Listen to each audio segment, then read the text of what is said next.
N'hésitez pas à poser vos questions, à intervenir ou à faire des remarques sur les choses que vous ne comprenez pas ou des besoins de complément d'information. Hein. Vous avez le chat ou carrément à ouvrir votre caméra et votre micro et intervenir. Hein. C'est totalement ouvert. Et peut-être prenons les choses dans l'ordre, Valentina. Je pense que beaucoup de gens ne sont pas totalement familiers avec les dispositifs de l'OMS et la réadaptation et tout. C'est quoi cette assemblée générale? C'est quand? Comment c'est lié à l'OMS? Qu'est-ce que c'est? Ça dure combien de temps? Et voilà, quelle régularité? C'est quoi l'Assemblée générale de la santé? C'est ça ce que ça s'appelle, hein, le 21. D'accord, oui, oui, c'est bien ça. Merci Gilles, merci à tout le monde d'être là. Euh, alors, l'Assemblée mondiale de la santé, c'est l'organe de prise de décision de l'OMS, de l'Organisation mondiale de la santé. L'Assemblée mondiale de la santé réunit une fois par an tous les États membres de l'OMS. Donc, voilà, presque tout le monde, en effet. Qui sont représentés par leurs diplomates ou parfois aussi par leur ministre de la Santé qui sera en Genève pour à peu près une semaine de discussion avec un ordre du jour qui est suivi et que cette année, pour la toute première fois, intégrera un point de discussion spécifique sur la toute première résolution sur la réadaptation. Donc, ça sera en fin mai, du 21 au 30 mai, avec la discussion sur la résolution de la READ est attendue pour le 25 mai en matinée, mais tout peut changer parce que l'agenda de l'AMS bouscule pas mal selon les nécessités, et la disponibilité, l'ordre de l'agenda, etc. peut changer. Mais il y aura sans doute la discussion sur la résolution avec une votation de la part des États membres sur son adoption. En effet, pour l'instant, il n'y a pas vraiment de points controversés ou des potentiels obstacles en vue. Donc, on s'attend bien que cette résolution puisse être adoptée d'ici un mois et demi, presque 2 mois, oui. Alors, il y aura le vote de cette résolution et on sait déjà que ça va être voté, très largement voté par les membres de l'OMS. Est-ce que tu peux nous dire qu'est-ce qu'il y a dans cette résolution? À quel point, qu'est-ce que ça impose ou n'impose pas? Parce que ce n'est pas vraiment le mot à utiliser, hein, tu vas avoir les bons mots pour ça, aux États. Et pourquoi c'est historique? C'est-à-dire un peu pourquoi c'est la première fois en fait qu'on discute de la réadaptation à l'OMS? Alors c'est pas si catégorique que ça, mais je veux dire, quelle est la place de la réadaptation avant dans l'OMS ou dans la santé qui fait que, tu m'en as parlé, c'est un peu le parent pauvre ou en tout cas, pas toujours considéré à la hauteur que ça devrait. Et donc, cette résolution, elle marque un tournant un peu historique. Ah oui, effectivement. Ce que tu viens de dire sur pourquoi c'est important, oui, d'habitude, jusqu'à présent, la réadaptation a été assez négligée dans les systèmes de santé. Donc, c'est un secteur, comme nous aussi, on en fait expérience dans les programmes d'ACHI, mais aussi dans d'autres pays. Très souvent, la réadaptation est sous-financée, les services de réadaptation ne sont pas euh, fortement disponibles ou accessibles pour tout le monde. Parfois, ils coûtent très cher. Donc, la réadaptation n'a pas été priorisée jusqu'à présent dans les systèmes de santé, sauf peut-être des très rares cas dans le monde. Donc, cette résolution, effectivement, va marquer un changement significatif parce que cette résolution reconnaît que la réadaptation est un service essentiel qui fait partie de la couverture de santé universelle, par exemple, qui doit être améliorée pour être rendu accessible à tout le monde qui le nécessite. Qu'est-ce qu'on retrouve dans cette résolution? Ben, on retrouve déjà une reconnaissance de la nécessité de renforcer les services de réadaptation en tenant compte qu'actuellement, 2,4 milliards de personnes dans le monde ont des besoins en réadaptation. Donc, ça veut dire une personne sur trois. C'est énorme, vraiment. Et 50% de ces personnes n'ont pas accès aux services de réadaptation dont ils auraient besoin. Donc, il y a un besoin qui est là, qui est aussi croissant, qui grandit au cours des années. Et il y a aussi un problème d'arriver vraiment à répondre à ces besoins. Donc, qu'est-ce qu'on retrouve dans la résolution? Nous retrouvons des engagements très clairs, je dirais vraiment presque des actions, c'est des listes d'actions à entreprendre pour les États membres de l'OMS, pour l'OMS et aussi pour ceux que dans la résolution sont appelés les autres acteurs. qui sont notamment les bailleurs de fonds, les agences onusiennes, les organisations multilatérales. Donc, tous ces acteurs ont, grâce à cette résolution, des actions, une liste d'actions à mettre en œuvre pour améliorer l'accès aux services de réadaptation. Il ne s'agit pas d'obligation. La résolution n'est pas un document ou un cadre politique contraignant. Il s'agit d'un cadre politique qui vraiment met en place des engagements basés sur la volonté politique qui est là et qui est formulée par les États membres de l'OMS. Peut-être question bête, mais c'est quoi la réadaptation? Parce que c'est peut-être pas forcément clair pour tout le monde, c'est un ensemble de services. Tu peux nous rappeler ça? Oui, et concrètement, à quel point... Vas-y. Vas-y. Oui, en effet, c'est un ensemble de services d'intervention qui vise à améliorer le fonctionnement de l'individu. C'est quoi le fonctionnement de l'individu? C'est la capacité pour ces personnes de vivre d'une façon autonome, d'une façon épanouie leur propre vie, de participer à l'éducation, au marché de travail, à la vie professionnelle, à la vie sociale. Et donc, c'est vraiment aussi la capacité au cours de la vie quotidienne de dérouler des tâches qui sont pouvoir se nourrir, pouvoir faire des achats, pouvoir voir des amis, aller à l'école, aller au travail, etc. Donc, c'est vraiment le focus de la réadaptation est lié au concept de fonctionnement, ce qui veut dire pouvoir vivre une bonne qualité de vie, autonome le plus possible et épanoui le plus possible. Alors, concrètement, c'est plein de métiers différents. C'est pas qu'un métier. C'est plein de métiers différents. Métiers différents du genre. Et on peut en lister quelques-uns.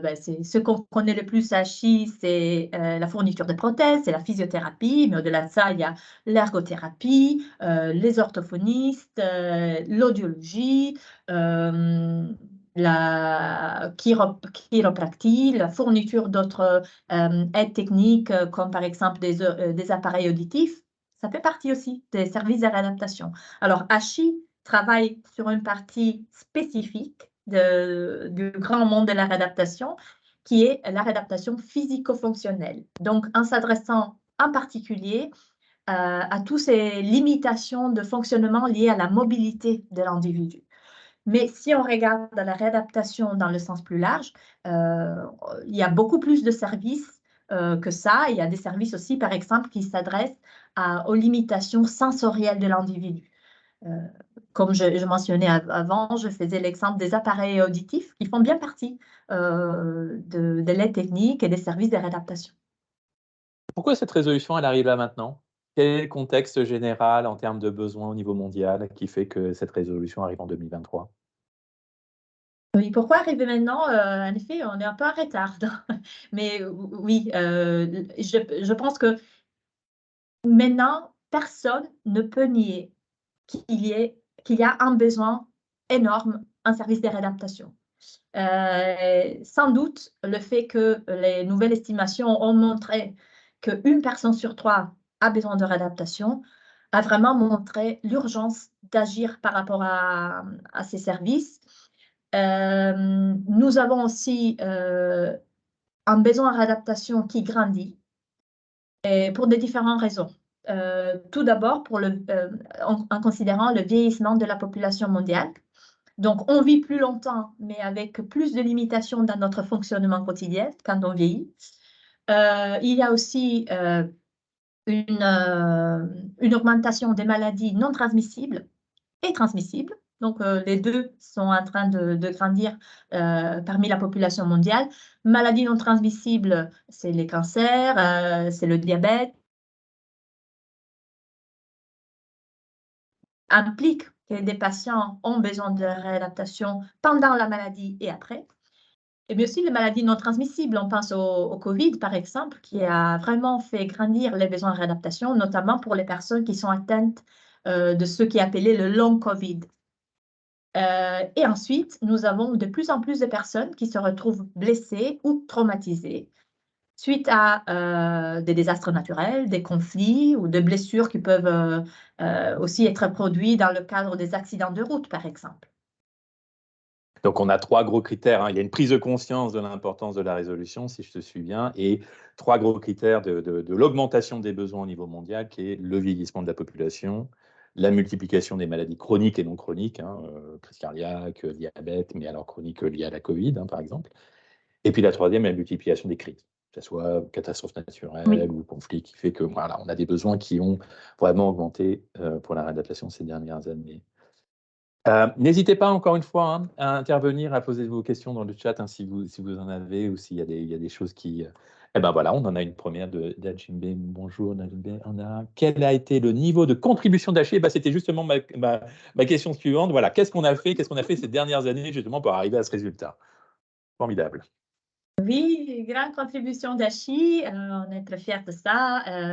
Donc, Hachi, on le sait, Hachi, c'est un acteur, je dirais, incontournable dans le monde de la réadaptation, avec une histoire derrière nous de décennies de travail opérationnel sur la réadaptation, de projets sur la réadaptation, mais pas que, parce que je dirais, au-delà des projets, il y a toujours eu un plaidoyer qui s'est fait déjà pour faire surgir la thématique de la réadaptation à l'attention des décideurs.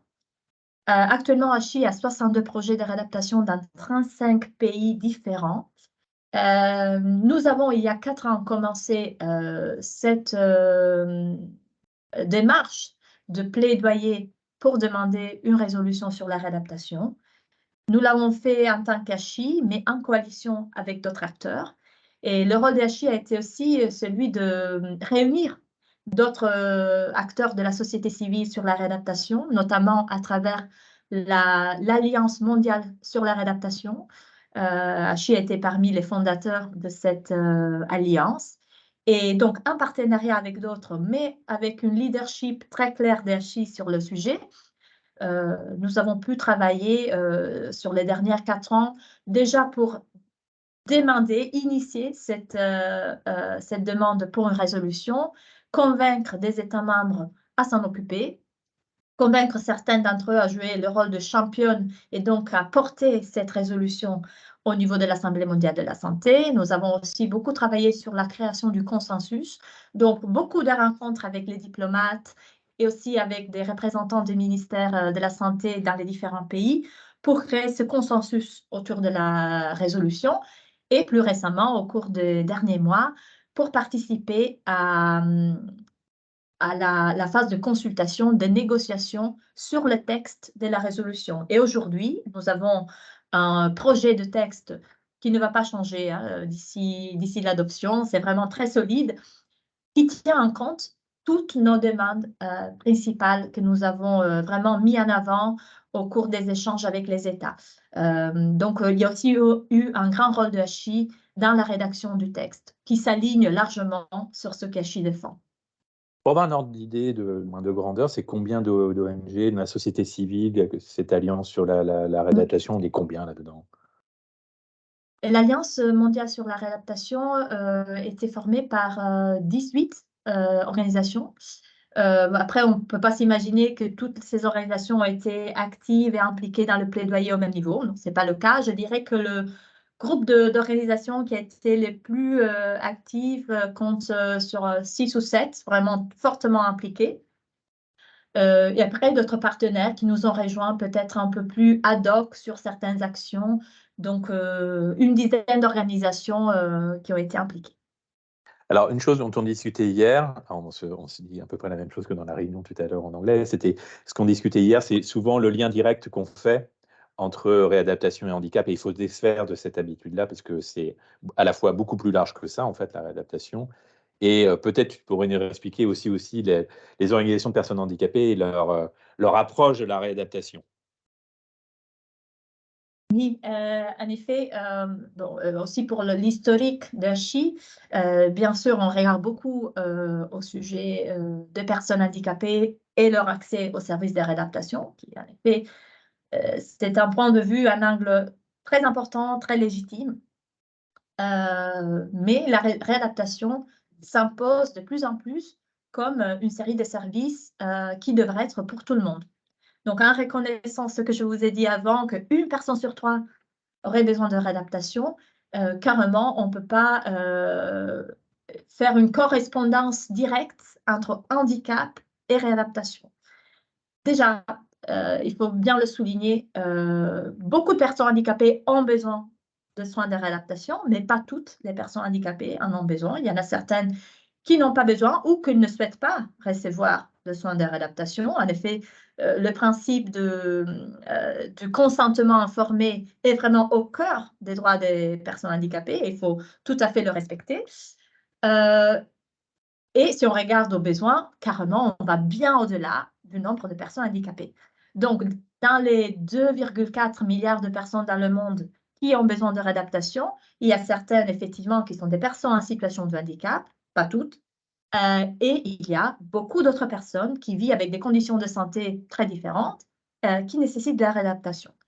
Les organisations des personnes handicapées n'ont pas été forcément impliquées beaucoup dans cette demande de résolution. Ce n'est pas une priorité pour beaucoup d'entre eux au niveau international, bien que, et je tiens à le souligner, par contre, au niveau national, ACHI, là où on opère, on le fait toujours en partenariat avec des organisations des personnes handicapées. Mais au niveau international, c'est vrai que les grands réseaux d'organisations des personnes handicapées n'ont pas été actives sur la question. Ils ont quand même participé. Par exemple, ils ont participé à la consultation lancée par les États sur les textes de la résolution. Ils se sont impliqués dans ça, mais ils n'ont pas été les acteurs porteurs de cette demande pour une résolution. Mais ils soutiennent. Donc, il y a un soutien sur cette résolution. Ce n'est pas que les organisations de personnes handicapées ne la soutiennent pas. Ils n'ont pas fait de la réadaptation leur priorité. D'accord. Quel va être le rôle de HI après cette résolution? Quel suivi on va assurer? Quelle action on va mener, en fait? Alors, on le dit souvent, quand on arrive à un bon résultat de plaidoyer international, quand on arrive à avoir, par exemple, un cadre politique comme celui d'une résolution, il ne s'agit que du début d'un plaidoyer. En effet, le travail ne s'arrête pas là, carrément. Il y aura toute une phase là où il sera nécessaire de veiller à la mise en œuvre de cette résolution. Et donc, c'est là où nos efforts de plaidoyer vont se concentrer. Il y aura un suivi au niveau international et au niveau national. Au niveau international, tout d'abord, ACHI cherchera le plus possible de contribuer à l'élaboration du rapport mondial sur la réadaptation qui sera préparé par l'OMS d'ici 2026. Ce rapport est carrément demandé, explicitement demandé par cette résolution, et ce sera un rapport qui donnera une photographie de l'état actuel des services de réadaptation dans tout le monde. Des ONG comme ACHI sont effectivement très bien placées pour pouvoir contribuer à ce rapport avec de l'évidence qui vient de nos programmes, etc. Et ça sera le premier rapport de la sorte. Et ça sera le tout premier rapport mondial sur le status, la situation de la réadaptation dans le monde. Et là, c'est une première chose sur laquelle nous serons impliqués. Au niveau international, il y aura aussi l'OMS qui va produire un système de suivi et évaluation pour cette résolution avec des indicateurs, des objectifs de résultats, etc.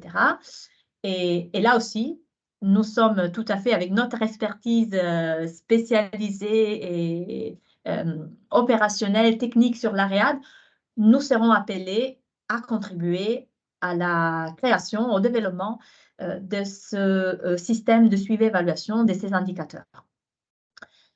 Ensuite, nous ferons partie de la World Rehabilitation Alliance, l'Alliance mondiale sur la réadaptation, créée par l'OMS, qui veillera au niveau international à la mise en œuvre de cette résolution.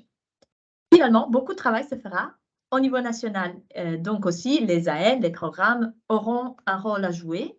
Et là, notre équipe, l'équipe de plaidoyer international, se rendra disponible pour soutenir ces efforts au niveau national, parce qu'en effet, une résolution, finalement, c'est un outil dans les mains de la société civile, dans les pays, pour demander aux interlocuteurs les bailleurs de fonds, les gouvernements, les agences onusiennes, de prendre leurs responsabilités et livrer des actions sur la base des engagements qu'ils ont pris. Donc, notre travail au niveau national sera vraiment pour accompagner, pour solliciter ces actions et cette mise en œuvre cohérente avec les engagements qu'ils ont pris.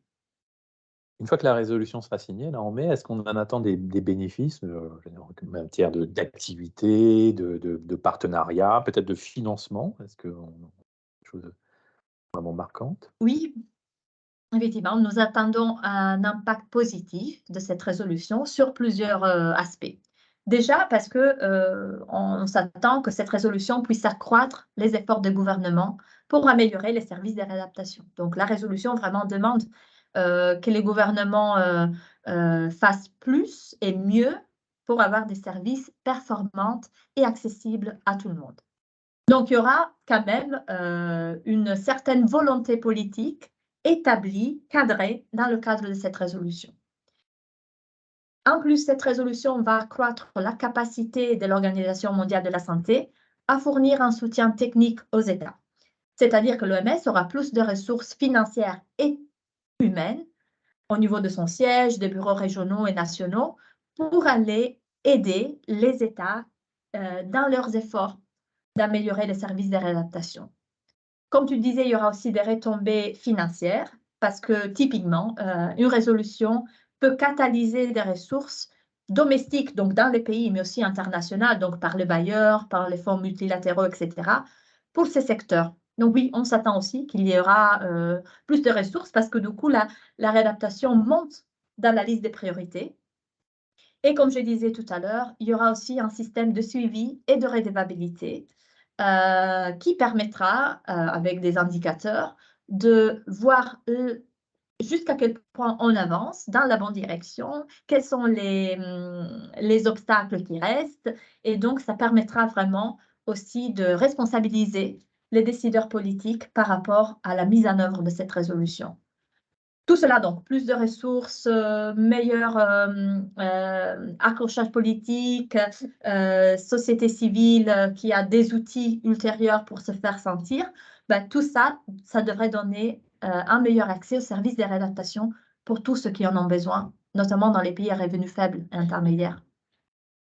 Et juste un rappel, et tu m'as aidé, Valentina, sur ce qu'on fait en réadaptation à l'heure d'aujourd'hui. Parce que je vois, on est 80 et je pense qu'il y a différentes personnes avec plus ou moins de niveau de familiarité avec nos activités en réad, mais on fait de la réad. Hein, on a directement des services où on fournit directement des services en réadaptation, mais on forme aussi des professionnels sur place, on fait de l'accompagnement.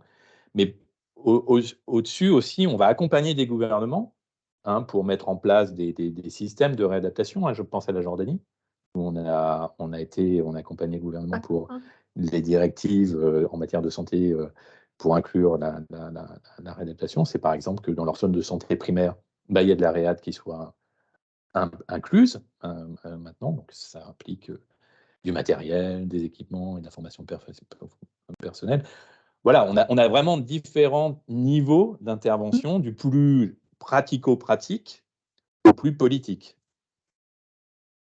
Tu as un exemple phare comme ça sur lequel on a eu une intervention globale ou très forte d'un pays? Il y en a plein, en effet. Je pense vraiment que c'est le point de force d'Achi. Comme tu disais, parfois, c'est vraiment livrer des services. Et je pense surtout à des situations de crise, d'urgence, là où il n'y a pas des services étatiques qui sont en place. Il y a un autre niveau qui est l'appui aux services qui sont sur place. Et Hachi vient en soutien à ce qui existe déjà, par exemple avec la formation, comme tu disais, de professionnels de la réad ou la fourniture de certains matériels plus spécifiques. Il y a un accompagnement qui s'est fait presque dans tous les pays, là où Hachi a des projets en réadaptation. On n'est pas seulement opérationnel, on est aussi un accompagnement au ministère pour qu'ils puissent améliorer leur politique et leurs pratiques. Et aussi, on a un niveau que je représente de plaidoyer au niveau international, donc pour faire surgir cette thématique à l'attention des acteurs de la santé mondiale. Et tous ces niveaux sont connectés d'une façon ou de l'autre. Donc, je pense que vraiment, ça, c'est la force d'Hachi, de pouvoir travailler à tous ces différents niveaux. Et ça sera la force aussi dans la phase de mise en œuvre de cette résolution, parce que dans tous les pays là où on opère, on est reconnus comme des acteurs de la réadaptation et aussi comme des partenaires pour le gouvernement pour les accompagner dans leurs efforts policy, alors je dirais. Et tu as mentionné la Jordanie, mais aussi tout récemment en Ouganda, ils ont démarré l'élaboration de leur stratégie nationale. Nous avons accompagné dans plusieurs pays la réalisation des STARS, qui sont des études faites par l'OMS sur la situation de l'AREA dans le pays. Et là, Hachi aussi joue un rôle clé. Donc oui, l'accompagnement au gouvernement, aux acteurs sur place, se fait d'une façon systématique. Alors, il nous reste 3 minutes et une fois de plus, n'hésitez pas, si vous avez des questions ou des remarques, en tout cas à intervenir ou à participer dans le chat. Moi, j'ai envie de poser une question qu'on ne pose pas souvent, mais explique-nous ton travail concrètement. Parce que c'est vrai que le responsable plaidoyer, faire du lobbying politique en gros, hein, on n'utilise plus le terme plaidoyer pour les ONG, mais voilà, concrètement, là, tu rencontres qui, comment tu travailles, avec qui, comment ça se passe? Comment on défend la réadaptation, la réadaptation auprès des États et des délégations? Oui, alors, le travail de plaidoyer, c'est passionnant.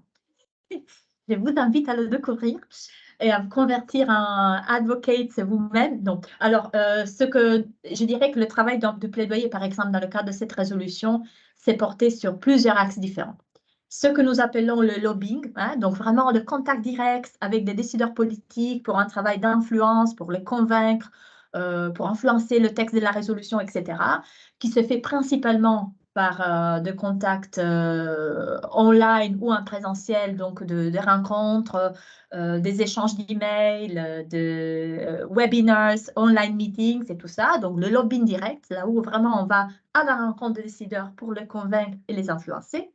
Nous avons aussi un volet un peu plus communication et sur lequel aussi on a pas mal de soutien de la communication fédérale qui est lié à faire connaître le sujet. On le fait à travers des publications de plaidoyer, typiquement. Au cours de ces dernières années, nous avons eu donc pas mal de fact sheets, de policy papers qui ont été produits. Donc, c'est vraiment l'écriture et la diffusion de ces matériels, mais nous avons aussi produit des vidéos, par exemple. Donc, tout ça, ça rentre dans la communication, la création d'une narration autour du sujet que nous voulons faire discuter, faire émerger. Il y a aussi un côté networking, donc la mise en réseau, la création de la coalition, l'implication et faire réunir des différents acteurs. Tout ça, ça fait aussi partie du travail du plaidoyer et notamment dans le cadre de cette résolution, la création d'une unité avec les organisations membres de l'Alliance mondiale pour la réadaptation. Finalement aussi, un autre volet, c'est lié à l'organisation d'événements. Donc, nous avons organisé pas mal de briefings, nous avons organisé des side events, de webinaires globaux et tout ça. Donc, voilà, c'est plusieurs actions en même temps qui composent une campagne de plaidoyer. Et l'heure tourne et on va terminer sur cette dernière question de Nicolas. Mais bonjour Nicolas qui nous demande si la correction visuelle fait partie de la réadaptation? Oui, D'avoir des lunettes? oui, tout à Eh fait. bien voilà, ça en fait partie. Donc c'est vraiment très très vaste. Je vous remercie, vous avez été très nombreux ce matin à suivre ce talk. J'espère que ça vous a intéressé, que vous avez appris des choses et que, voilà, que ça vous a interpellé. Il y en aura un troisième cet après-midi en anglais, exactement le même, hein, on l'a multiplié, on en a fait 3 différents parce qu'on pense que cette résolution, ce moment-là en mai prochain est vraiment très important pour Hachi, parce qu'on a été au cœur de ce dispositif, Valentina a été au cœur de ce dispositif, voilà, et que vraiment le message en interne passe. Donc bonne journée à tous et à cet après-midi pour la version